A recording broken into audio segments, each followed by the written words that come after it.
también vamos a hablar sobre lo que es las pruebas de función renal.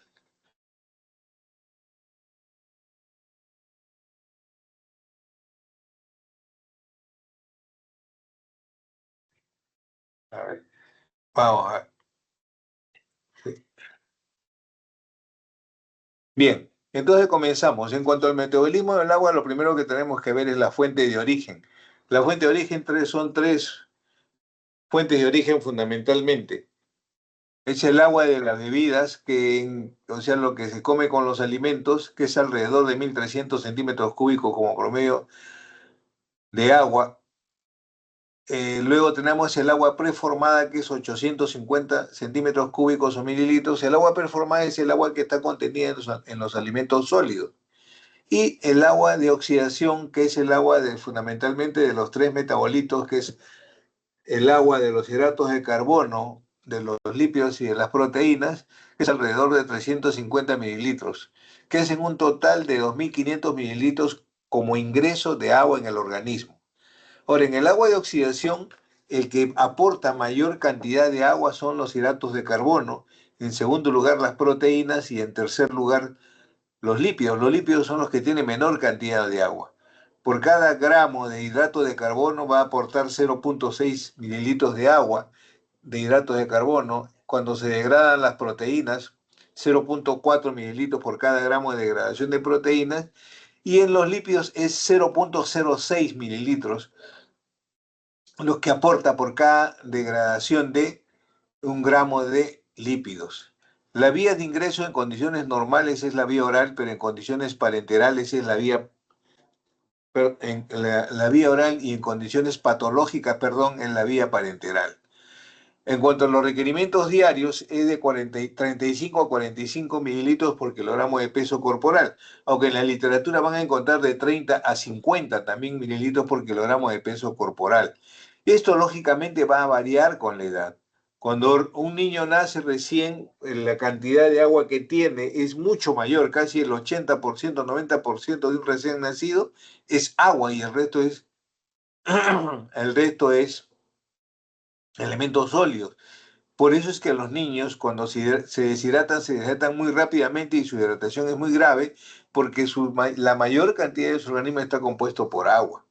En cambio, conforme va pasando la edad, esto va a disminuir. Al año de edad, por ejemplo, ya eso va disminuyendo, es alrededor del 70% y así progresivamente hasta la edad adulta, en la cual el 60% de agua, el 60% del peso corporal corresponde a agua en una persona adulta. En cuanto a la absorción se lleva a cabo a nivel del estómago y intestino delgado fundamentalmente, en mayor cantidad a nivel del intestino delgado por un mecanismo de transporte activo que va siguiendo a la absorción del calcio, perdón, a la absorción del sodio, gracias a eh, eh, al sistema ATPasa sodio-potasio sensible que hay en el intestino. En cuanto a su distribución, el agua puede ser o se realiza la distribución en los dos espacios fundamentalmente. En el intracelular, 55%, en el extracelular, 45%, siendo en el extracelular, en el plasma, 7,5%, en el intersticial linfático, 20%, y en el tejido del soporte, 15%.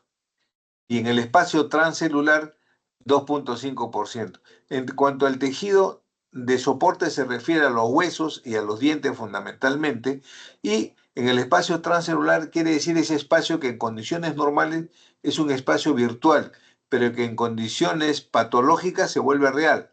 Por ejemplo, normalmente en el intestino, en la luz intestinal hay líquido, hay secreción intestinal.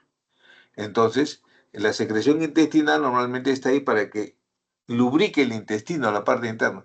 Pero cuando hay obstrucción intestinal, esto se llena de líquido, se llena de secreción y deja de ser un espacio virtual y se crea un espacio real. Entonces, a eso se llama espacio transcelular, que normalmente es 2,5%. Igual, de igual manera, por ejemplo, cuando está presente los líquidos entre ambas pleuras, cuando hay derrame pleural también. Normalmente hay líquido entre la pleura parietal y la pleura visceral, pero que cuando hay derrame pleural por diversas causas, puede ser infecciosa, tumoral, irritativa, etcétera, se produce mayor cantidad de líquido y se va a almacenar el líquido ahí. De igual manera, en el cerebro, por ejemplo, ¿no? En los cerebros, en los ventrículos hay líquido cefalorraquídeo que circula por los ventrículos, pero cuando se produce hidrocefalia por una obstrucción a nivel de los conductos, se va a producir lo que se llama la hidrocefalia, el acúmulo excesivo de líquido, y eso también es un espacio transcelular. Bien, entonces, la excreción de los líquidos se hace por tres vías fundamentalmente. 50% se hace a través de los riñones, 45% a través de la perspiración insensible y 5% a través del tracto gastrointestinal a través de las heces. El 45% de la perspiración insensible se hace a través de, perdón, a través de la piel y los pulmones mediante la respiración. En los riñones mediante la orina. Mediante la orina lo hace alrededor de 1.400 centímetros cúbicos. En la perspiración insensible, como promedio, se va a eliminar 900 centímetros cúbicos, pero obligatoriamente, o sea, tiene que eliminarse 500 centímetros cúbicos en 24 horas. Pero como promedio 900, o sea, pero la secreción, digamos, facultativa, lo que debe eliminarse obligatoriamente es 500 centímetros cúbicos a través de la piel y los pulmones y a través de las heces 200 mililitros, lo que hace un total de 2.500 mililitros o 2.500 centímetros cúbicos en 24 horas, que es igual a los ingresos. Por ejemplo, acá tenemos los ingresos 2.500 y la excreción también tiene que ser 2.500 para que haya un equilibrio hídrico en el organismo. La regulación se hace en tres aspectos fundamentalmente. En el primer lugar, en cuanto a la sed. La sed es un mecanismo de regulación de agua que existe en dos estímulos, el aumento de la osmolaridad en el fluido extracelular y disminución del fluido extracelular. En cuanto al primer punto, aumento de la osmolaridad del fluido extracelular, ustedes saben que mantiene la osmolaridad, las 2/3 partes de la osmolaridad sérica es el sodio. Entonces, cuando hay incremento del sodio, aumenta la osmolaridad. Entonces, el aumento de la osmolaridad, en el caso de incremento del sodio, va a estimular a la sed a nivel de los núcleos supraópticos y paraventriculares que se encuentran a nivel de la parte media del hipotálamo. Pero también hay otros elementos que pueden aumentar la osmolaridad, por ejemplo, cuando hay aumento de metabolitos, la glucosa, la urea, etcétera, ¿no? Otros metabolitos que pueden aumentar su concentración en el fluido extracelular y por lo tanto estimular la sed. Por otro lado, disminución del fluido extracelular. ¿Qué es lo más frecuente? La deshidratación. La deshidratación o pérdida de sangre, también los sangrados, la disminución del fluido extracelular es un estímulo para que se produzca la sed a nivel central. El otro mecanismo de regulación es la acción hormonal, en la cual tenemos la hormona antidiurética, que va a ejercer su acción a nivel del túbulo contorneal y el túbulo colector, es donde va a ejercer su acción y va a permitir el ahorro de agua. Va a absorber agua y sodio y va a eliminar hidrogeniones y potasio. Ese es el mecanismo, igual en la aldosterona. Va a facilitar el ahorro la hormona antidiurética fundamentalmente es a nivel del agua y la aldosterona, que es un mineralocorticoide, se va a estimular. También tienen dos mecanismos de estimulación. Disminución de las relaciones de sodio y potasio en el extracelular. Normalmente debe existir un equilibrio entre las concentraciones de sodio y potasio en el extracelular. Entonces, ¿cuándo hay disminución de la relación? Cuando aumenta el potasio o disminuye el sodio, ¿no es cierto? Entonces disminuye, o en todo caso también aumenta grandemente o disminuye marcadamente el sodio y aumenta el potasio se queda normal. Y la otra es la producción de renina. La producción de renina, que es una hormona que se produce a nivel del aparato yuxtaglomerular, que se encuentra a nivel de en la base de la arteriola aferente en el nefrón. Entonces, cualquier variación de los líquidos o de la presión de la tensión arterial va a ser producto de que hay una producción de renina y de producción de renina se produce el sistema renina, angiotensina, aldosterona y por lo tanto va a haber un aumento de la hormona aldosterona. Por ejemplo, se produce una disminución de sodio, entra a tallar la renina para que estimule a la aldosterona a que retenga sodio. ¿A dónde? A nivel del túbulo contorneo distal. La aldosterona es una hormona que va a ejercer su acción a nivel del túbulo contorneado distal, haciendo que se reabsorba agua y sodio y se elimine hidrógeno, hidrógeno y potasio. Y también a nivel del riñón, la regulación de líquidos a nivel del riñón que lo hace a través de la filtración glomerular y que se juega y que, mejor dicho, ejerce su acción bajo una acción de presiones. O sea, la presión de filtración versus la presión del túbulo contorneado proximal. Entonces, ambos ejercen una determinada presión de tal manera que lleguen a un equilibrio de presiones y regulan el agua. O puede haber una mayor pérdida de agua en determinadas condiciones patológicas, entonces esto también hace de que se pierda mayor cantidad de agua. Por ejemplo, cuando hay lo que se llama la diabetes insípida, hormona antidiurética, cuando hay deficiencia de la hormona antidiurética, lo que se llama el síndrome de Schwarz-Barter, hace de que el riñón pierda grandes cantidades de agua, 5 o 6 litros de agua. Entonces, ahí también se produce estímulo de la sed, pero también se produce una alteración a nivel de excreción de agua a nivel del riñón. O cuando hay, en los casos de diabetes mellitus, cuando los valores de diabetes mellitus están por arriba de 180, 200 miligramos por ciento, también los volúmenes de orina son mayores, pero hace de que se pierda una orina muy concentrada, una orina cargada de glucosa. Entonces se produce una orina hiperosmolar y por lo tanto se pierde mayor cantidad de agua. En cuanto a las funciones del agua, tenemos que forma estructura de las células. El agua va a estar en todas las partes del organismo, entonces va a formar la parte estructural de la célula. Es un medio para la difusión de iones. Todos los iones van a pasar por el líquido, por el agua. Transporte de alimentos y sustancias de desecho. Interviene en la regulación de la temperatura corporal, sí, porque una deshidratación puede dar hasta fiebre. Entonces no regula bien la temperatura a nivel central y por lo tanto se puede producir hasta fiebre. Es el solvente universal de todos los fluidos corporales porque va a estar presente en todos los fluidos corporales. Es un vehículo de hormonas y enzimas e interviene en la regulación hemodinámica del organismo, o sea, va a mantener la tensión arterial. Entonces, por lo tanto, también va a tener una regulación hemodinámica. En cuanto al metabolismo del sodio, el sodio es un catión, en la cual es un catión monovalente. Todos los cationes monovalentes, su molaridad es igual a su normalidad, o sea, acá en esta es la normalidad, un equivalente de sodio es igual a 23 gramos y un mil equivalente es igual a 23 miligramos. Esto es la molaridad y esto es la normalidad, de tal manera que un milimol, que es equivalente para ambos, es igual a 23 miligramos. ¿Cuál es el peso molecular del sodio? 23 miligramos.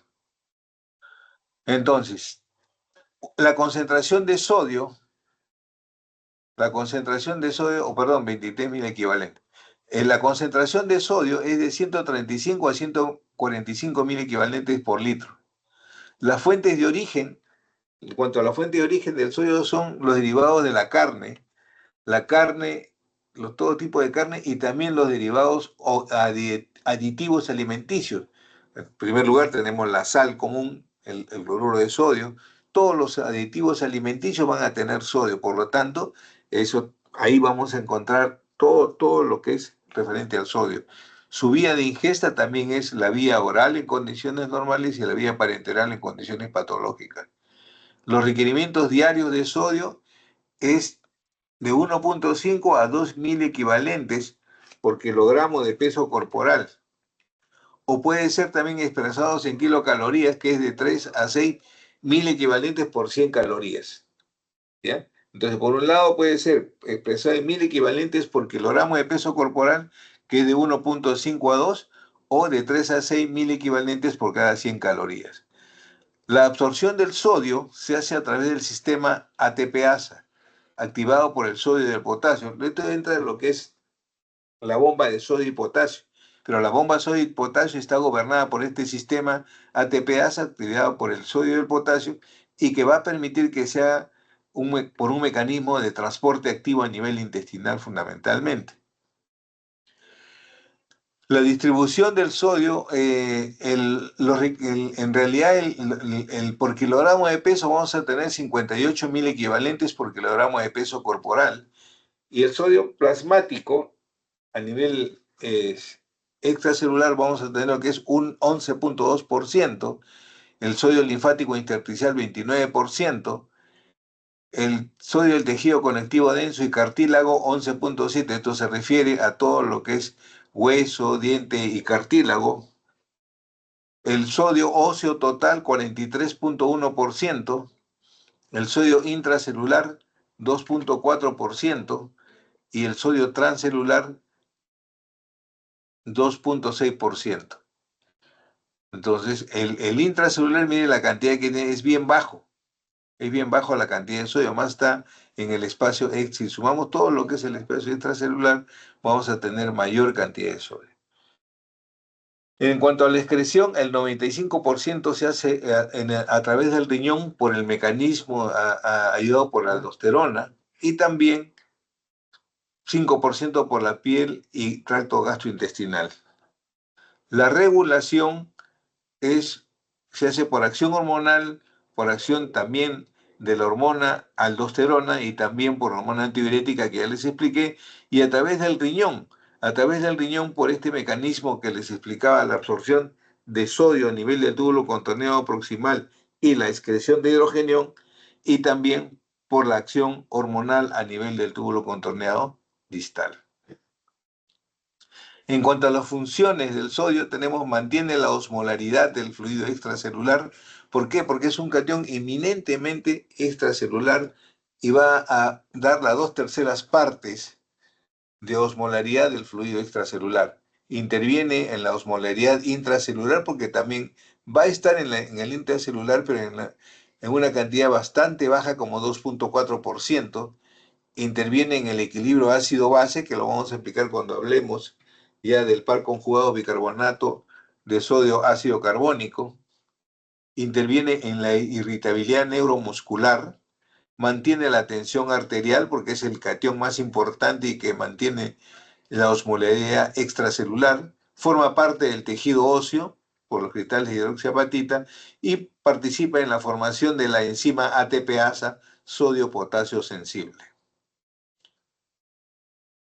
En cuanto al metabolismo del cloro, un equivalente de cloro, este es un anión, ya no es catión, es un anión porque es negativo. Un equivalente de cloro es igual a 35.5 gramos y también un mil equivalente es igual a 35.5 miligramos. De tal manera que la concentración en sangre es de 96 a 105 mil equivalentes por litro de cloro. La fuente de origen son las mismas que la del sodio. ¿Por qué? Porque van igual en el organismo, van en pareja, van unidos. Entonces, las carnes, el cloruro de sodio y los aditivos alimenticios son aquellos en la cual vamos a encontrar presente al cloro. Los requerimientos diarios son de 1.5 a 2 mil equivalentes por kilogramo de peso corporal, igual que la del sodio, y su absorción es por transporte pasivo gracias al sistema ATPasa sodio-potasio sensible, o sea, al mecanismo que es la bomba de sodio y potasio porque va siguiendo al sodio. Esto lo hace bajo un transporte pasivo mientras que el sodio lo hace por transporte activo. La distribución en el organismo es de 36 mil equivalentes por kilogramo de peso corporal y se distribuye de la siguiente manera. Cloro plasmático 13.6%, cloro linfático intersticial 37.3%, cloro del tejido conectivo denso y cartílago 17%, cloro del tejido óseo 15.2%, cloro intracelular 12.4% y cloro transcelular 4.5%. Si ustedes pueden ver, la mayor cantidad de cloro se encuentra a nivel del tejido linfático intersticial. En cuanto a la excreción, se hace a través del 95% a través de la orina y un 5% a través de las heces y el sudor.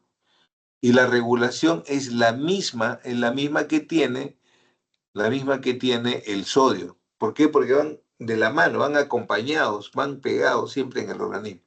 Entonces ya la misma regulación del sodio viene a ser la misma regulación del cloro, para no estarle repitiendo. En cuanto a las funciones, tiene el efecto sobre el equilibrio ácido-base. Es esencial en el equilibrio acuoso y en la regulación de la presión osmótica y forma el ácido clorhídrico del jugo gástrico. Ahorita lo voy a explicar. Medio minuto, por favor.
Disculpen. Bien, entonces le decía que las funciones del cloro, en primer lugar, tiene efectos sobre el equilibrio ácido-base.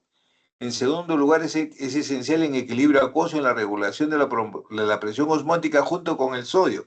Como van de la mano, junto con el sodio regulan lo que es la presión osmótica y forma parte del ácido clorhídrico del jugo gástrico.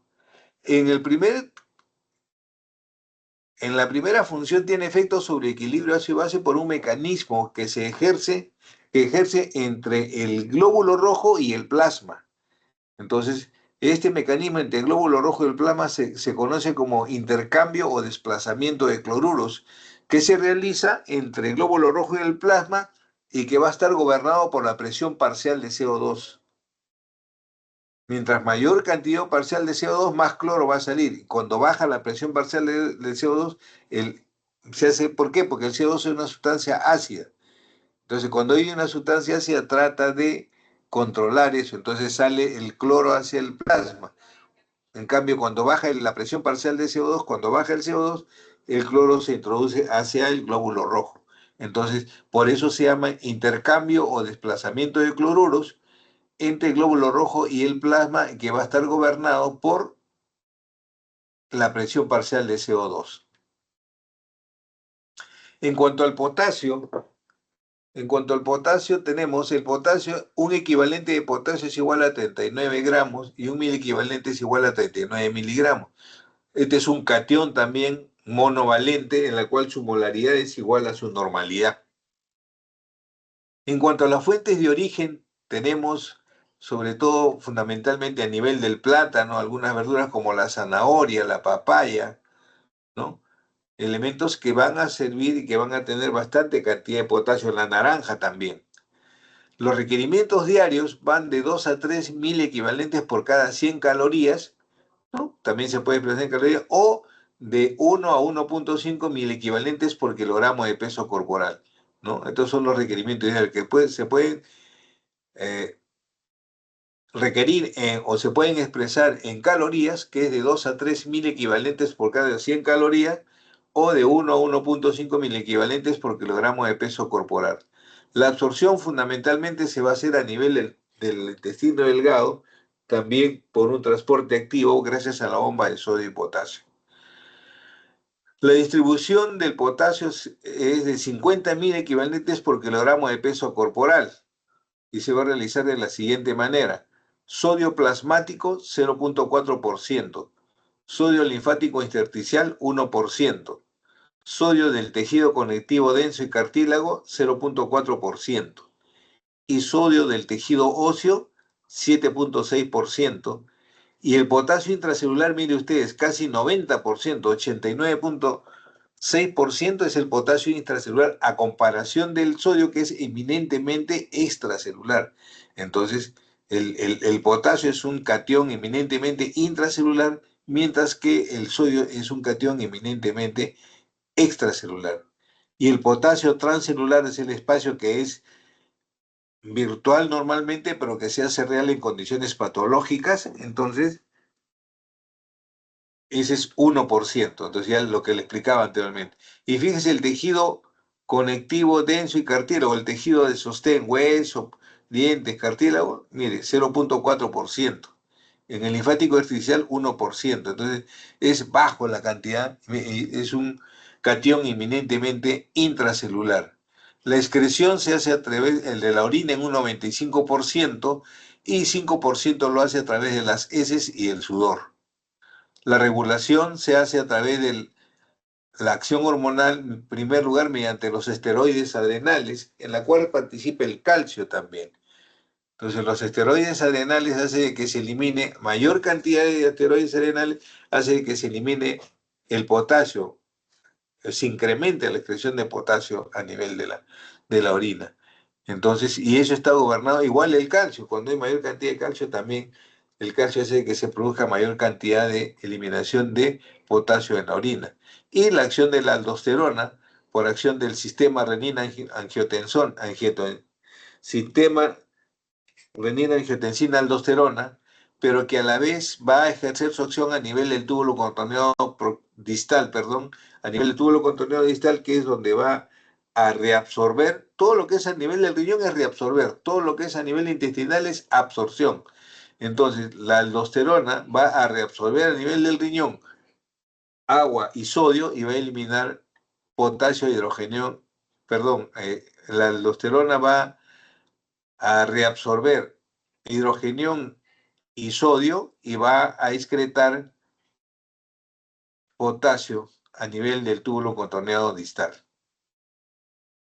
La acción es de regulación a nivel del riñón, hay el factor glomerular y el factor tubular, que es a nivel de un juego de presiones, sobre todo a nivel tubular, aparte del juego de presiones por acción de la aldosterona, que es la acción que tiene la aldosterona, que es reabsorber agua y sodio y eliminar potasio e hidrogenión a nivel del túbulo contorneado distal. En cuanto a las funciones del potasio, tenemos que participa en la actividad metabólica celular mediante la bomba de sodio y potasio, sobre todo a nivel intestinal, forma estructura de enzimas y cofactores, participa en la actividad metabólica con el nitrógeno, de tal manera que de un gramo de nitrógeno se sintetizan 3.000 equivalentes de potasio. Participa en la síntesis del glucógeno, ya que un gramo de hidrato de carbono se sintetiza con 0.3 mil equivalentes de potasio. O sea, un gramo de hidrato de carbono también, el potasio también participa en el metabolismo del hidrato de carbono, sintetizando un gramo por cada 3.000 equivalentes de potasio. Participa en la irritabilidad neuromuscular junto con el calcio mediante la ecuación de NERS, N-E-R-T-S, la ecuación de NERS. Participa en la presión osmótica intracelular fundamentalmente, ¿por qué? Porque casi el 90% del potasio es intracelular y participa en la osmolaridad junto con la presión osmótica en la osmolaridad intracelular también. Y mantiene el equilibrio ácido-base. ¿Por qué mantiene el equilibrio ácido-base? Porque tiene relación bastante con los hidrogeniones. Entonces, cuando hay mayor cantidad de hidrogeniones, como el potasio es un catión intracelular, cuando hay mayor cantidad de hidrogeniones en el espacio extracelular, fundamentalmente a nivel plasmático, entonces se produce un intercambio. El sodio, perdón, el potasio sale de la célula y pasa al espacio plasmático, y del espacio plasmático pasa hidrogenión hacia el intracelular. Por eso es que todas las personas, los pacientes que están con acidosis metabólica, tienen hipercalemia, eso hay que tener muy presente. En cambio, ocurre cuando hay alcalosis metabólica. Cuando hay alcalosis metabólica, cuando hay mucha alcalinidad en el organismo, alcalinidad, más pasa potasio hacia el intracelular y sale el hidrogenión de dentro de la célula hacia el espacio plasmático para poder regular el equilibrio a ambos lados de la membrana. Bien, ¿alguna pregunta hasta acá? ¿Alguna pregunta?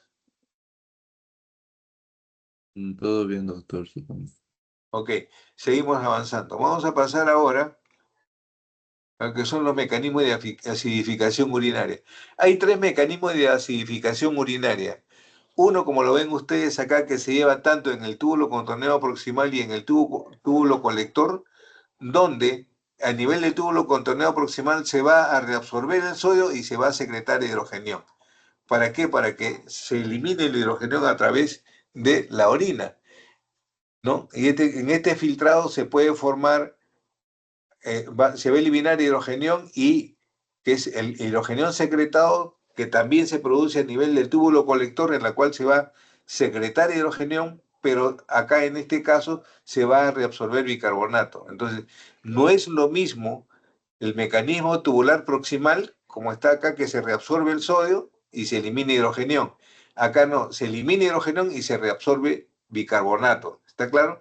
Entonces, este hidrogenión secretado se une con el bicarbonato que se ha filtrado a través del glomérulo y forma el ácido carbónico, que se disocia fácilmente y que se va a eliminar bajo la forma de CO2 más agua. Entonces, este es un primer mecanismo de acidificación urinaria. Acidificación, ¿por qué? Porque se está eliminando hidrogeniones. Porque normalmente la orina es ácida, que tiene un pH entre 4 y 6.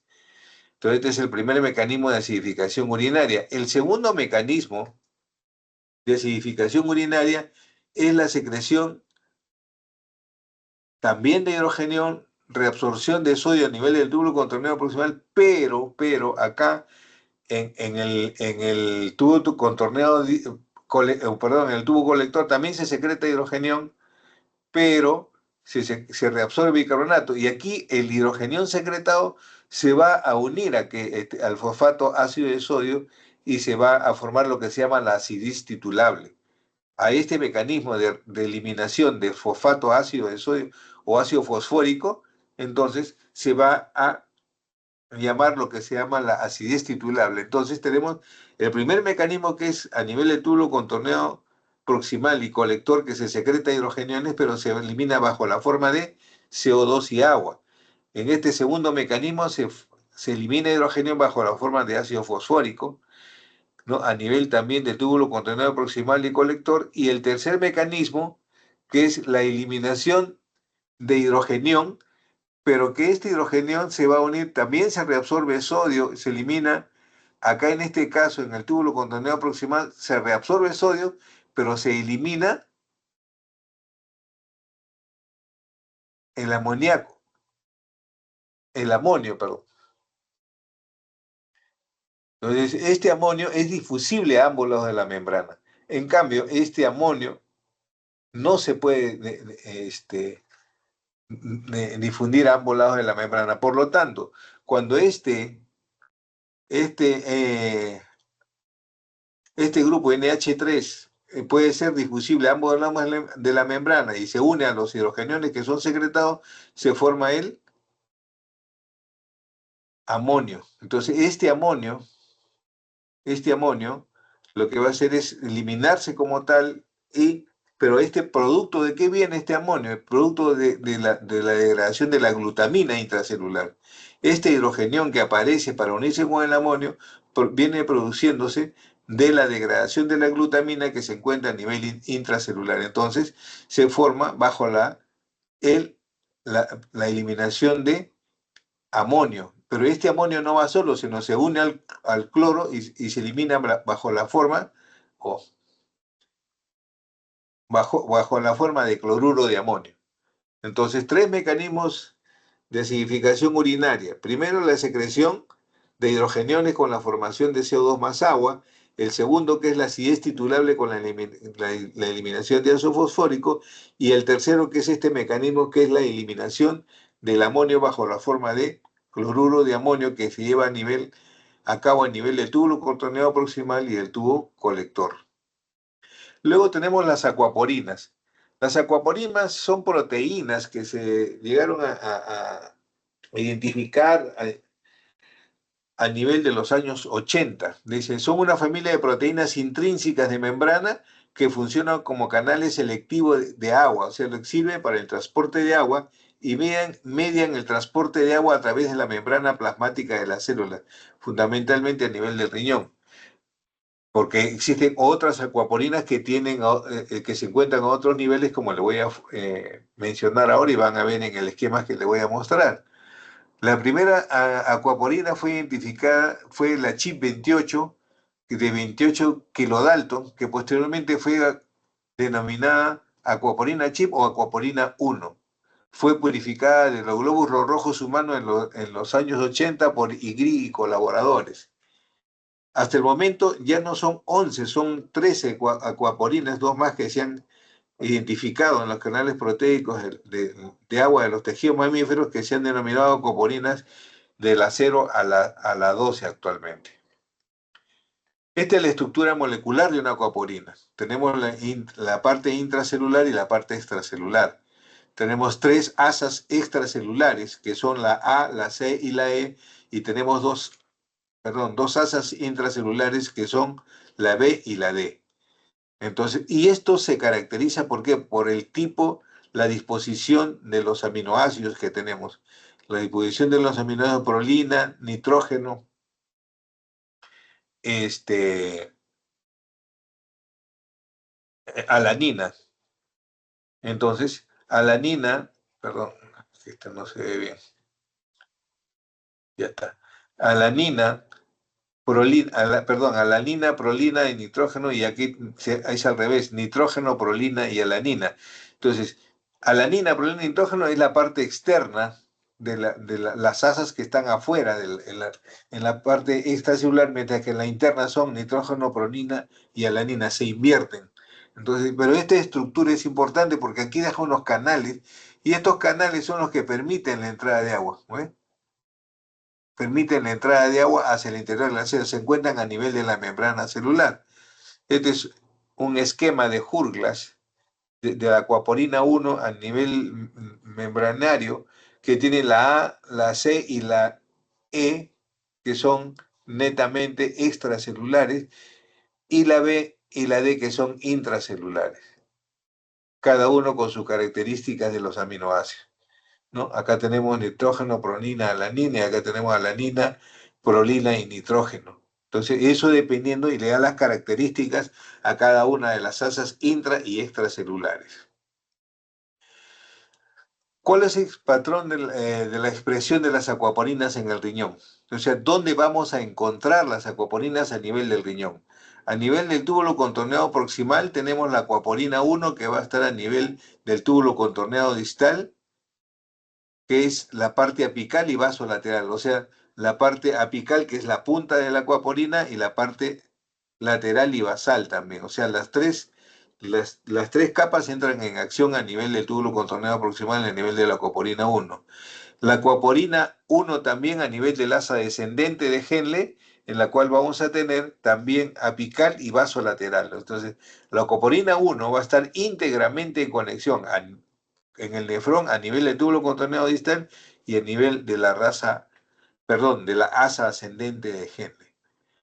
A nivel del túbulo colector tenemos el túbulo contorneado distal, tenemos el aquaporina 2, que solamente es apical, o sea, solamente la punta de la aquaporina 2 va a estar en relación con el túbulo contorneado distal.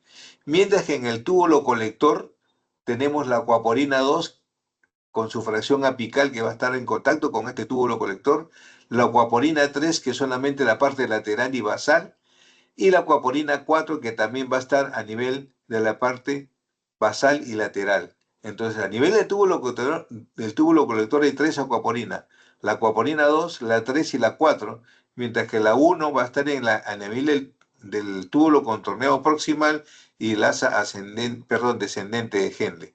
Y la aquaporina 2, que solamente la parte apical va a estar en contacto con el túbulo colector. Esas son las aquaporinas que tienen acción a nivel del riñón.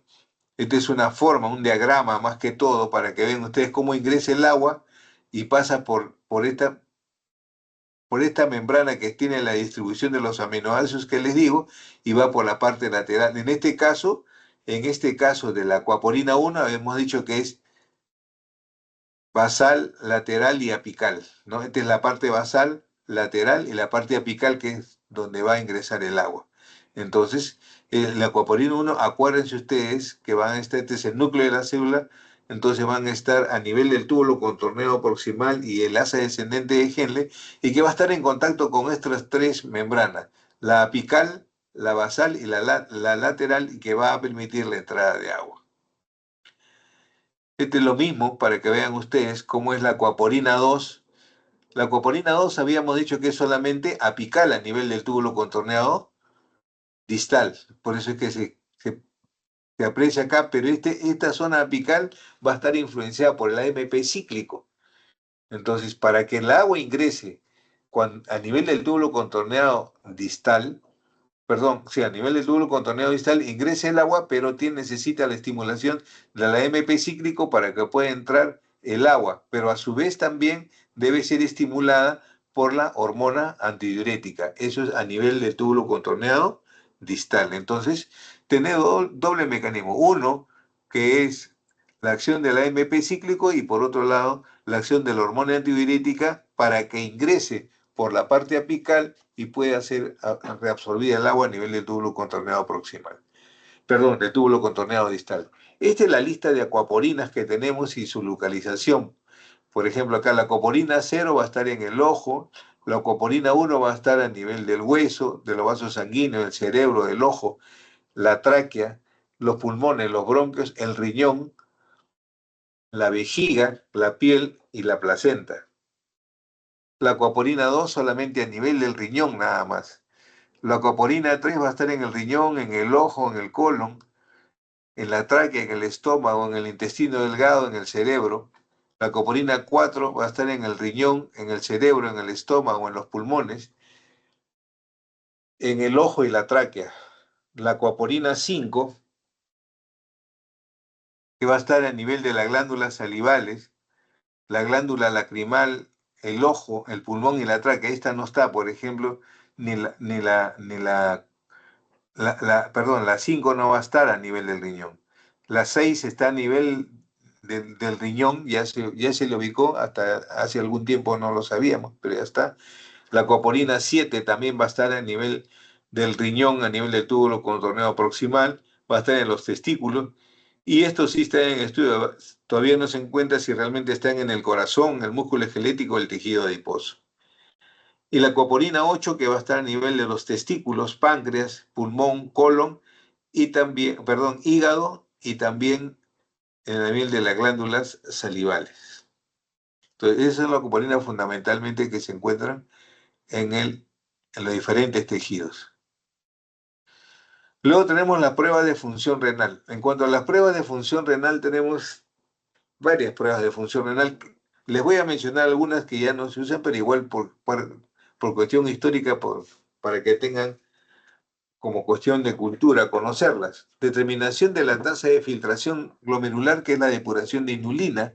La depuración de inulina es una sustancia que se administraba por vía endovenosa, pero que no sufría mayor modificación, mejor dicho, no sufría modificación del organismo y se eliminaba tal cual por la orina. Entonces, con esta fórmula se encontraba cuánto de función renal tenía una persona, ¿no? En donde la concentración de inulina era igual a la infusión de inulina versus la velocidad de infusión sobre la concentración de inulina en sangre. Y eso nos daba una idea de cuánta de función renal tiene. Lo que se utiliza ahora es la depuración de creatinina. La de creatinina es una sustancia que se va a eliminar inminentemente a través del riñón, pero que no va a sufrir casi mayor modificación tampoco. Lo único es que la característica de la creatinina a nivel del nefrón es que se filtra, no se reabsorbe y se secreta en pequeñísimas cantidades. Entonces, esa es la característica de la creatinina a nivel del riñón. Se filtra, no se reabsorbe, pero se secreta en pequeñas cantidades. De tal manera que la depuración de creatinina es igual a la creatinina en orina versus el volumen urinario en minuto. Por ejemplo, 1500 en orina de 24 horas, por ejemplo, ¿no? ¿Cuál es el volumen por minuto? Ahí habría que hacer el cálculo sobre la creatinina en sangre.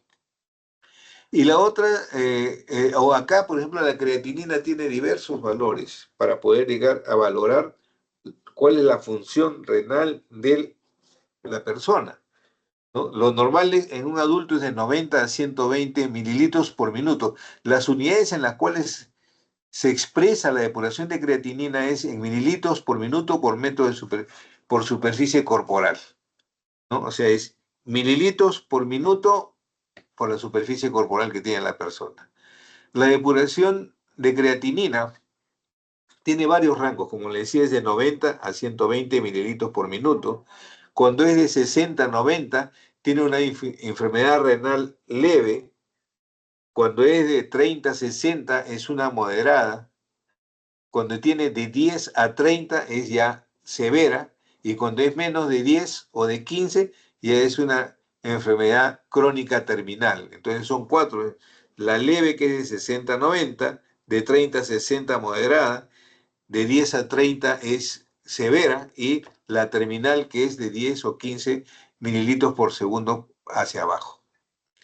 Luego tenemos la depuración de radioisótopos, que es con el etilén tetracético marcado con cromo 51, o también el yotalamato, que ya no se utiliza, marcado con yodo 125, y lo que más se utiliza es el ácido de etilén tetramino pentacético, que es el DTPA, marcado con tecnesio 99, es el que más se utiliza ahora. Es una prueba radioisotópica que sirve para medir la función renal en forma individual de cada riñón, y también para evaluar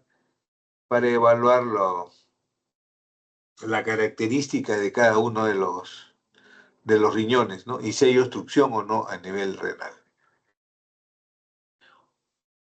Esto es lo que le medían en su momento. Luego tenemos el flujo plasmático renal. ¿Cómo se mide el flujo plasmático renal? Que se hace fundamentalmente a través también con DTPA, pero les menciono lo que se decía antes, ¿no? Con la depuración de paramino y purato, que actualmente ya no se utiliza porque no es tan exacta, y cuyos valores normales en hombre era de 643 más o menos 140 por minuto, y en mujeres de 585 más o menos 128 por minuto por metro cuadrado de superficie corporal. Esto ya se ha dejado de utilizar, ahorita ya no se utiliza. Y en tercer lugar tenemos la exploración funcional, porque esta es la exploración, determinación de la tasa de filtración glomerular, cómo está filtrando el riñón. Luego tenemos el flujo plasmático renal, que se utiliza más el DTPA, es el DTPA marcado con tecnesio 99, nos va a dar una idea, nos da una idea de cuál es el flujo plasmático renal directamente. Y en tercer lugar tenemos la exploración funcional de la capacidad de concentración y dilución del riñón, o sea, cuánto el riñón es capaz de, eh, digamos, concentrar o diluir la orina. Los márgenes de que tiene el riñón son bien amplios en cuanto a la concentración de orina. Puede tener una concentración muy baja de 50 miliomoles y puede llegar a una máxima de 1500 miliomoles. O sea, la capacidad de concentración y dilución del riñón es muy amplia, de 50 miliomoles hasta 1500 miliomoles. Entonces, para eso utilizamos pruebas de depuración acuosa cuando se le da bastante líquido a la persona y después se le mide, se le da 24 horas por lo menos unos 3 a 4 litros de agua, que tome bastante agua y después se mide la concentración de la orina. La administración exógena de vasopresina, o sea, de la hormona antidiurética. Se le da hormona antidiurética y vemos si el riñón es capaz de regular esa cantidad de vasopresina que le damos para que pueda concentrar o pueda eliminar cantidad de orinación. Si estimulamos esto, porque la hormona antidiurética hace que se retenga un poco, se bloquee la excreción de orina, entonces la orina se va a concentrar más, porque es antidiurética. Entonces la orina va a hacer de que sea mucho más concentrada. En función de soluciones hipertónicas con sodio, por ejemplo, hablábamos del metabolismo del sodio, que es un ion eminentemente extracelular. Cuando se administran soluciones hipertónicas, van a tener que la orina retener un poco de líquido. ¿Por qué? Entonces, ahí entra en juego el sistema aldosterona, el sistema renina-angiotensina-aldosterona y también la hormona antidiurética. ¿Para qué? Para poder retener líquido y de tal manera que, como está, hay mucha concentración de sodio en el organismo, lo pueda diluir y hay un equilibrio en el organismo. También la determinación de la hormona antidiurética, eso ya se hace directamente, si es que se encuentran no en valores normales, y la prueba de sobrecarga acuosa, que es parecida a la primera, en la cual se da gran cantidad de agua en 24 horas, 5 o 6 litros de agua que toma la persona, y luego se valora cuál es tanto la osmolaridad plasmática como la osmolaridad urinaria para poderla evaluar. Bien, a ver, ya. Me esperan un ratito, por favor.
Bien, vamos a continuar con lo que es para terminar con el metabolismo del ion hidrógeno. El ion hidrógeno es uno de los cationes que en el fluido extracelular en la cual tenemos, y también en el intracelular, ¿no? En la cual tenemos el ion hidrogenión, que viene a ser un catión que es un protón que ha perdido un electrón en su orbital. La concentración en el plasma es de 40 nanomoles por litro, o lo que es igual a 4 por 10 a la menos 8 moles. En cuanto a las fuentes de producción de iones hidrógenos, tenemos las fuentes metabólicas que son endógenas y las dietarias que son exógenas. Estas fuentes dietarias exógenas provienen del metabolismo de lípidos, glúcidos y proteínas, que son los que aportan hidrógenos en 24 horas. En cuanto a las fuentes metabólicas y dietéticas, tenemos los glúcidos, dentro de ellos la glucosa, el glucógeno y la glucosa, ¿no? Cuyo producto final va a ser el CO2 más agua, y que por acción de la anhidrasa carbónica nos va a dar ácido carbónico, y nuevamente la acción de la anhidrasa carbónica nos va a dar la producción de hidrogenión más bicarbonato. La glucosa da ácido láctico en el hematíe y en el músculo, ¿no? La glucosa va a dar ácido láctico cuando la tiene el músculo porque no es una vía glicolítica completa, ¿no? Y este ácido láctico es un ácido débil que permanece en sangre y luego es oxidado. De tal manera es oxidado también a CO2 más agua y por acción de la anhidrasa carbónica se forma ácido carbónico y va a dar bicarbonato e hidrogenión. Eso en cuanto a los glúcidos. Después tenemos los fosfolípidos y nucleoproteínas. Ambos por oxidación, tanto los fosfolípidos y nucleoproteínas van a dar CO2, urea, ácido fosfórico y una serie de ácidos orgánicos. Entonces el ácido fosfórico da origen a dos hidrogeniones más el fosfato ácido o radical fosfato. Entonces el ácido fosfórico va a dar, porque también es un ácido que se va a disociar y va a dar dos hidrogeniones más ácido o radical fosfato o radical fosfato o ácido fosfato, ¿no? Siendo las nucleoproteínas lo que van a dar origen a los ácidos nucleicos. En tercer lugar tenemos los residuos de aminoácidos en las proteínas.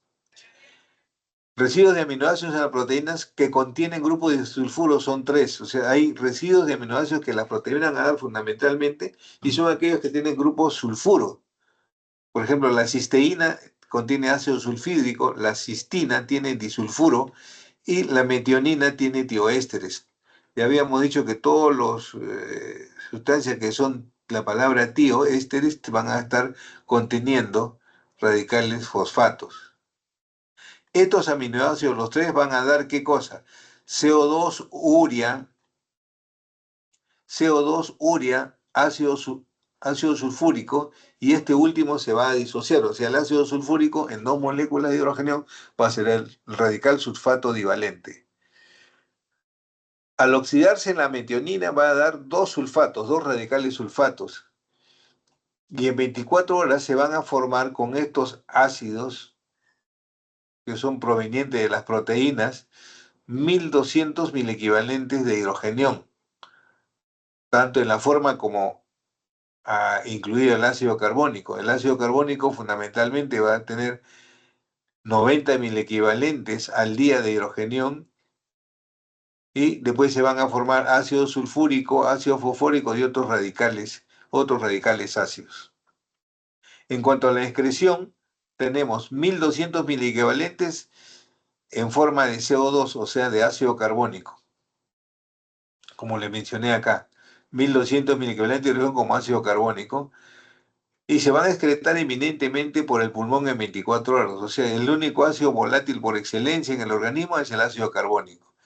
Y 90 mil equivalentes de hidrógeno se eliminan bajo esta forma: ácido sulfúrico, ácido fosfórico y otros radicales ácidos. O sea, 90 mil equivalentes se van a eliminar a través del riñón, 60 como radical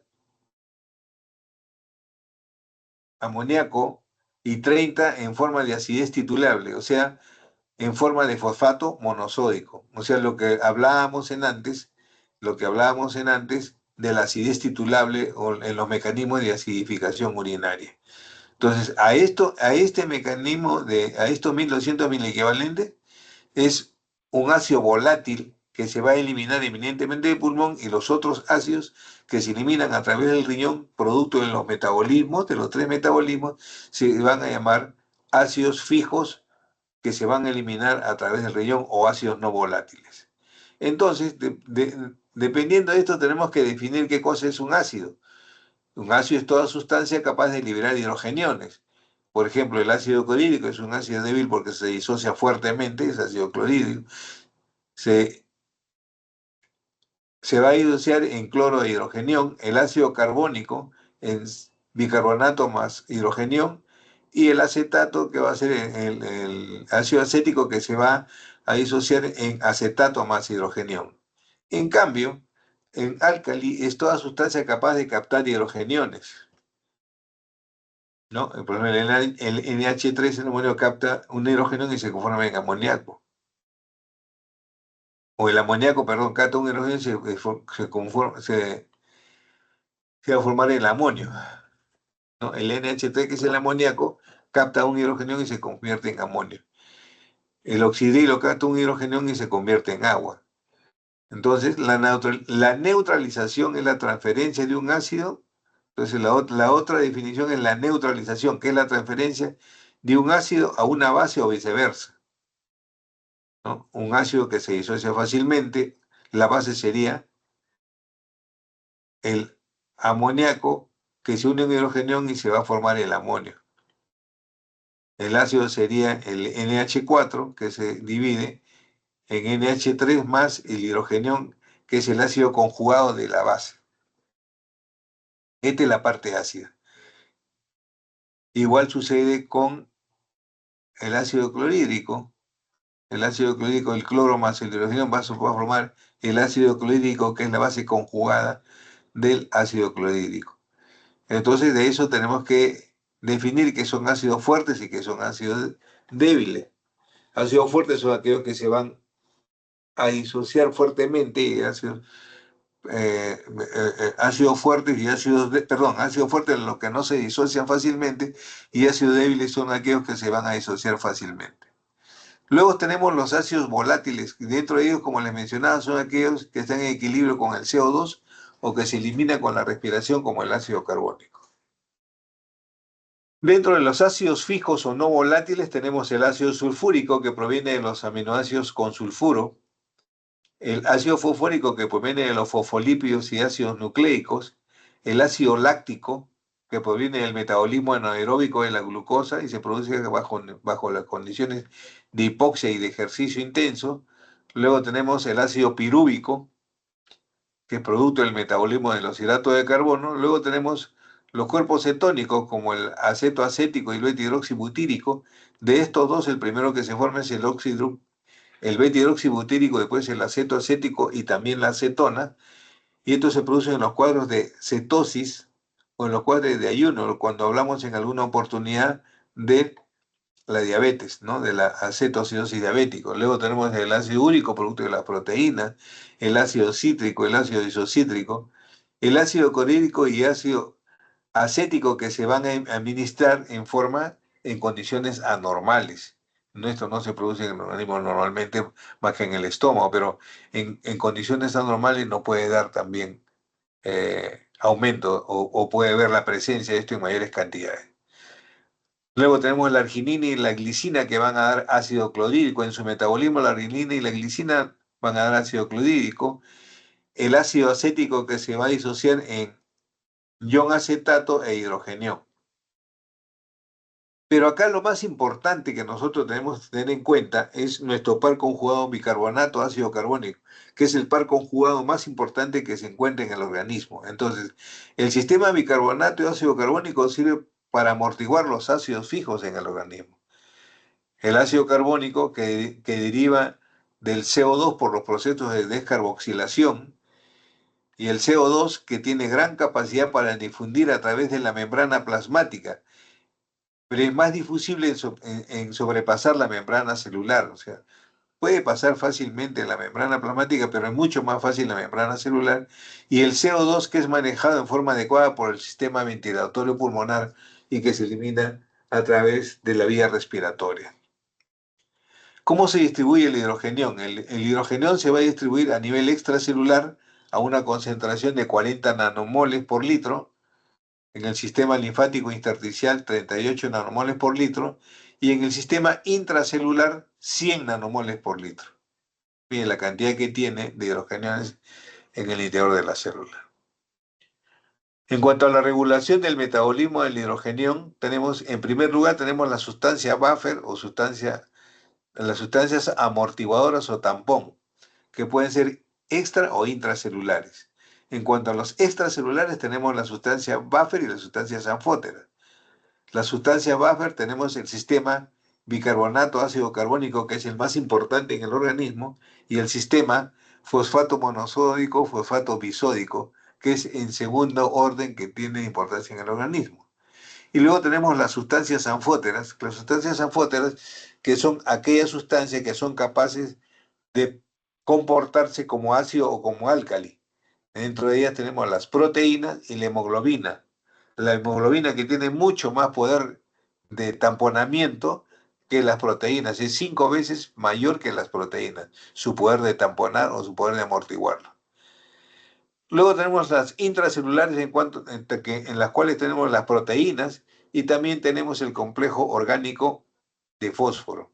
Son fundamentalmente las sustancias que van a amortiguar la cantidad de ácidos en el organismo, pero desde el punto de vista intracelular. Luego tenemos en segundo lugar, después de las sustancias amortiguadoras, tenemos mediante la capacidad funcional del pulmón para eliminar el CO2 que se produce mediante la ventilación o la respiración. Y luego tenemos la capacidad funcional del riñón para eliminar ácidos o bases no volátiles, o sea, lo que se llama los ácidos fijos.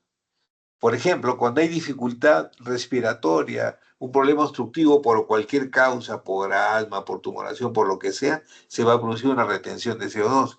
Pero cuando el riñón no funciona, entonces no se elimina bien los ácidos, se produce también una acidosis, un acúmulo de ácidos, pero ácidos fijos, no volátiles, ¿no? Como el ácido sulfúrico, la curia, la creatinina, el ácido úrico, etcétera, etcétera.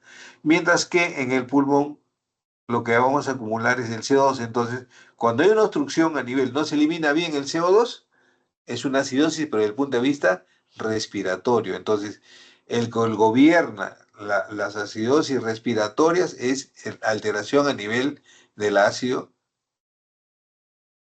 del CO2, del ácido carbónico. Mientras que cuando hay un problema renal, se va a producir una acidosis también, pero de tipo metabólico, por retención de otro tipo de ácidos que no son volátiles, o sea, los ácidos fijos provenientes de los diferentes metabolismos.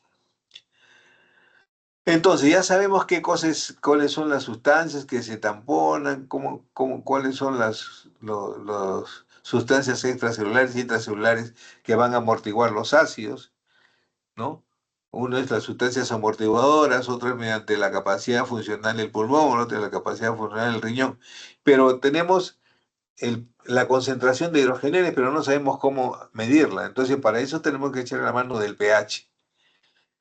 ¿Por qué es el pH? Porque el catión hidrogenión es diferente a los otros electrolitos, es completamente diferente. Su comportamiento es diferente al sodio, al potasio, al cloro. El catión hidrogenión se une fuertemente a otros iones. Esto significa que el ion hidrogenión tiene que ser tamponado. O sea, fácilmente se une porque tiene un radical libre, pues.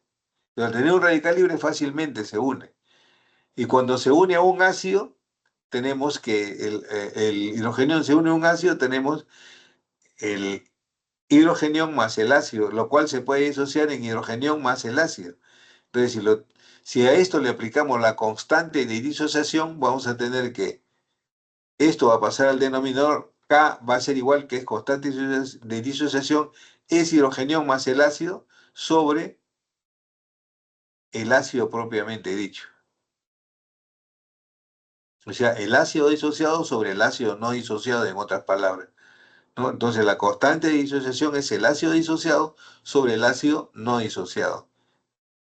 Entonces, el catión hidrogenión se une en gran cantidad al oxidilo para formar agua, para formar hidróneo o puede formar otros compuestos. Se encuentra en baja concentración en el fluido extracelular y en el intracelular es la millonésima parte de todos los demás electrolitos del plasma, o sea, es una cantidad bastante ínfima, bastante pequeña. En el fluido extracelular tenemos, como ya mencionamos hace un momento, 40 nanomoles por litro, o lo que es igual a 4 por 10 a la menos 8 moles por litro. Lo que esto significa, representa un pH de 7.4. Pero esta concentración de 4 por 10 a la menos 8 moles por litro puede fluctuar también. Puede fluctuar como máximo en 10 por 10 a la menos 8 moles por litro, lo que significa un pH de 7. Puede ser lo mínimo, que es 1.6 por 10 a la menos 8, lo que significa un pH de 7.8, o sea, más alcalino, y este es más ácido. O en el intracelular, que es 10 por 10 a la menos, o 10 a la menos 7 moles por litro, que hace un pH de 7. La concentración de este pH se expresa en forma logarítmica y se hace mediante el concepto de Sorensen, la ecuación de Sorensen. Pero ¿cómo llegamos a esa concentración de Sorensen? Mire ustedes, si nosotros hemos dicho que tenemos 7, 7.4, 7, 7.8, entonces vamos a demostrar si eso es cierto. pH es igual a la concentración, al logaritmo negativo de la concentración de hidrogeniones. Entonces, si nosotros tenemos concentración de hidrogeniones, que es normal, de 4 por 10 a la menos 8, 4 por 10 a la menos 8, aplicamos este principio del pH, pH menos el logaritmo de 4 por 10 a la menos 8. Y si al pH le expresamos toda esta ecuación negativa, es menos el logaritmo de 4 más el logaritmo de 10 a la menos 8. Entonces pH es igual al logaritmo menos el logaritmo de 4 menos 8 por logaritmo de 10. Logaritmo de 10 es 1, 8 por 1 es 8, logaritmo de 4 es 0.6. Entonces tenemos que el pH es igual al menos a menos 0.6 menos 8, que es pH es igual a menos 7.4, menos por menos o más, y el pH es 7.4. Entonces, esta concentración nos da un pH 7.4, que es lo normal. Igual manera sucede cuando tenemos un pH mucho más alto, mucho más alcalino, por ejemplo acá, ¿no? Cuando tenemos un pH de 1.6 por 10 a la menos 8. El pH con la concentración de hidrogeniones es 1.6 por 10 a la menos 8, donde el pH es el logaritmo negativo de 1.6 por 10 a la menos 8, y el pH es tomando el logaritmo negativo de toda la fracción menos logaritmo de 1.6 más el logaritmo de 10 a la menos 8, donde el pH es menos logaritmo de 1.6 menos 8 por logaritmo de 10. Logaritmo de 10 es 1, por 8 es 8, y tenemos acá pH es igual a menos 0.2 menos 8, que sería pH es igual a menos 7.8, menos por menos es más, y nos da 7.8. De igual manera, en la concentración que tenemos mucho más alta de hidrogenión de 10 por 10 a la menos 8, que es igual a 10 a la menos 7 moles por litro. Entonces, pH es igual al logaritmo negativo de 10 a la menos 7. Entonces, llevando a toda la fracción, a toda esta ecuación a la negatividad, es menos 7, porque esto pasa acá abajo, menos por logaritmo de 10. Logaritmo de 10 es 1, 7 por 1 es 7, quedamos en que pH es igual a menos 7, menos por menos de más, y tenemos el pH que es 7. Entonces tenemos el pH 7, ¿cómo sale pH 7? ¿Cómo sale 7.8? ¿Cómo sale 7.4?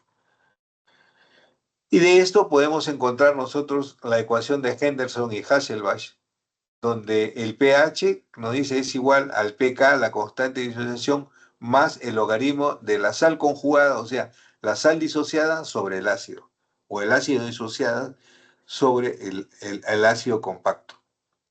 Por ejemplo, acá tenemos un hidrogenión unido al ácido, donde se va a disociar a hidrogenión más ácido, donde el K, o sea, la constante de disociación va a ser el ácido disociado sobre el ácido no disociado. Pero ¿qué buscamos nosotros? Concentración de hidrogeniones. Concentración de hidrogeniones, ¿qué es esto? Es igual a la constante por esto pasa acá abajo y esto pasa acá abajo. Entonces, la constante de disociación por el ácido sobre el ácido sobre el ácido disociado. Entonces, ¿qué tenemos acá? Logaritmo de hidrogeniones, puede dar el pH, es igual al logaritmo de K por el ácido sobre el ácido disociado. Entonces, si aplicamos logaritmo a toda la fracción, ¿no? Logaritmo de K más el logaritmo del ácido no disociado sobre el ácido disociado. Pero para hallar pH tenemos que negativizar todo. Menos logaritmo de hidrogenión es pH. Menos logaritmo de K menos logaritmo de el ácido sobre el ácido no disociado sobre el ácido disociado. Entonces, si queremos convertir todo esto a positivo, ¿qué pasa? Menos logaritmo de H es pH, porque es la concentración negativa, el logaritmo negativo de hidrogenión es el pH. Entonces pH es igual, esto lo queremos llevar todo a positivo, es logaritmo de K, menos logaritmo de K es el pK. pK es igual al logaritmo negativo de la constante de disociación. Y si queremos esto convertirlo en positivo, tenemos que invertir la fracción.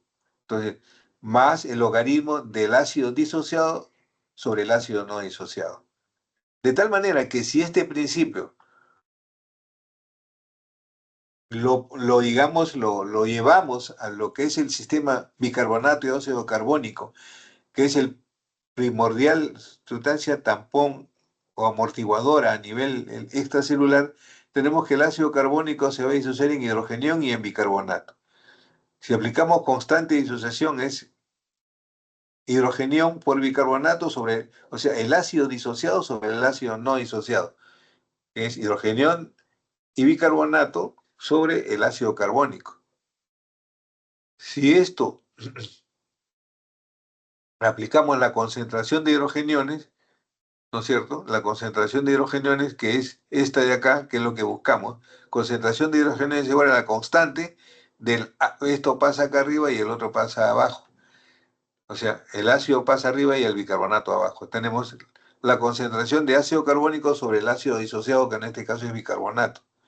Si aplicamos logaritmo de igual manera, logaritmo de hidrogeniones es igual al logaritmo de la constante por el ácido carbónico sobre el bicarbonato. Y el logaritmo de hidrogeniones es igual. A toda la fracción le aplicamos logaritmo. Logaritmo de K más el logaritmo de ácido carbónico sobre bicarbonato. Pero logaritmo de hidrogeniones, para llevarlo al pH necesitamos negativizarlo. Menos logaritmo de hidrogeniones, que es igual al pH, es menos logaritmo de K menos logaritmo de esta fracción. O sea, ácido carbónico sobre el ácido disociado, que es bicarbonato. Pero si esto es pH. pH es el logaritmo negativo de la concentración de hidrogeniones. Luego tenemos, ¿qué cosa es menos logaritmo de K? Es pK. Y si esto queremos positivizarlo, tenemos que invertir. El ácido carbónico pasa en el denominador y el bicarbonato pasa al numerador. Entonces, tenemos más el logaritmo del ácido disociado sobre el ácido no disociado. Entonces, esta es la concentración, esta es la fórmula de Henderson y Hasselbalch, que es donde el pH es igual al pK más el logaritmo de la sal conjugada o el ácido disociado sobre el ácido no disociado, que es lo mismo. Entonces tenemos acá que es pH es igual al pK más el logaritmo de bicarbonato sobre el ácido carbónico. Entonces, y esto tiene que tener una relación en el organismo para que se mantenga, un adecuado pH en el organismo, ¿no? Donde pH es igual, pK es 6.1 más el logaritmo de la concentración de bicarbonato en sangre arterial, 24 milimoles, y la concentración de ácido carbónico es 1.2, y esto tiene una relación de 20:1. El pH es donde el pH es igual a 6.1 más el logaritmo de 20:1. Entonces, 20 sobre 1 es 20, entonces pH es igual a 6.1 más el logaritmo de 20, que es 1.3. Entonces, 6.1 más 1.3 te da pH de 7.4. Entonces, esta concentración debe mantenerse. Una concentración de 20:1, en donde en la sangre arterial el CO2 es 40 milímetros de mercurio, ¿no? Y la relación que debe tener es este de acá, de 20:1 o de 24:1.2. Esa es la relación que debe existir en el organismo, o la relación que debe existir entre el bicarbonato y el PCO2. El PCO2 es una sustancia ácida, es la presión parcial de CO2, o sea, la presión que indirectamente hay del ácido carbónico, que es 40. Entonces, 24 entre 40, 0.6. Y esto es lo que debe mantenerse. La relación de 20:1, de 24 a 1.2, o la relación de 0.6. Luego tenemos las sustancias buffer, ya tenemos las sustancias tampón, las sustancias buffer que impiden la variación de la concentración de hidrogeniones en una solución luego la adición de un ácido o álcali. O sea, puede haber, las sustancias buffer van a regular el exceso de sustancias ácidas o el exceso de sustancias alcalinas y se van a distribuir en el espacio extra o intracelular. Dentro de los buffers extracelulares tenemos en el plasma las sustancias amortiguadoras más simples, que es un ácido débil más la base conjugada del ácido. Un ácido débil es aquel ácido que se disocia fácilmente, que se disocia en su totalidad. Por ejemplo, en el caso del ácido carbónico, bicarbonato más hidrogenión. Entonces, los principales constituyentes del plasma o buffer extracelular es el sistema bicarbonato y el sistema proteinato. Sistema bicarbonato, ácido carbónico y el sistema proteinato. Y el grupo característico buffer, el grupo imidazólico de la histidina. Acá en las proteínas, el grupo característico de la histidina, el grupo imidazólico de la histidina es el que va a dar la mayor capacidad buffer dentro de las proteínas que hay extracelulares. Luego tenemos el sistema buffer fosfato inorgánico. Tenemos el ácido fosfórico que va a dar el fosfato ácido más hidrogenión, que es la base conjugada. Esto también es un ácido débil porque se disocia casi en su totalidad. Se disocia en radical fosfato más fosfato ácido más hidrogenión. O sea, un dihidrógeno de fosfato y nos va a dar un monohidrógeno de fosfato. Entonces, esto es importante porque también el sistema fosfato inorgánico es el que nos va a dar otra de las características de sustancias buffer en el extracelular porque nos va a permitir bloquear ya sea las sustancias ácidas o las sustancias alcalinas. Luego tenemos el hemoglobinato, la hemoglobina no conjugada y la hemoglobina no, perdón, la hemoglobina no conjugada, no oxigenada y la hemoglobina oxigenada, ambas. O sea, una que está unida al CO2, otra que está unida al oxígeno. Y la proteína de la hemoglobina tiene 540 aminoácidos y 36 son de histidina. Entonces la histidina es importante acá en este factor de actuar como sustancia buffer o tampón. ¿Por qué? Por su radical imidazólico. El radical imidazólico es el que le da ese factor importante para que la hemoglobina actúe como una sustancia buffer o de amortiguación. Luego tenemos el sistema buffer fosfato orgánico, en la cual tenemos el AMP, ADP, en la cual vamos a tener la glucosa no fosfato o el ATP.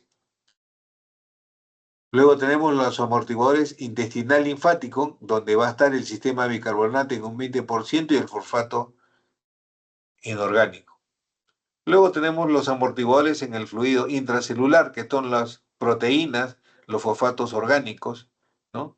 En la cual se van a eliminar fundamentalmente todos los fosfatos orgánicos a nivel del riñón cuando se forman radicales ácidos no volátiles. En cambio, cuando se forman el CO2 y el agua, se elimina bajo la forma de CO2 a través del pulmón, todos los ácidos que se van a formar producto del metabolismo, pero que van a formar ácido carbónico. Dice, en el hematíe por taponar ácidos fijos se utiliza el sistema hemoglobinato en un 60%.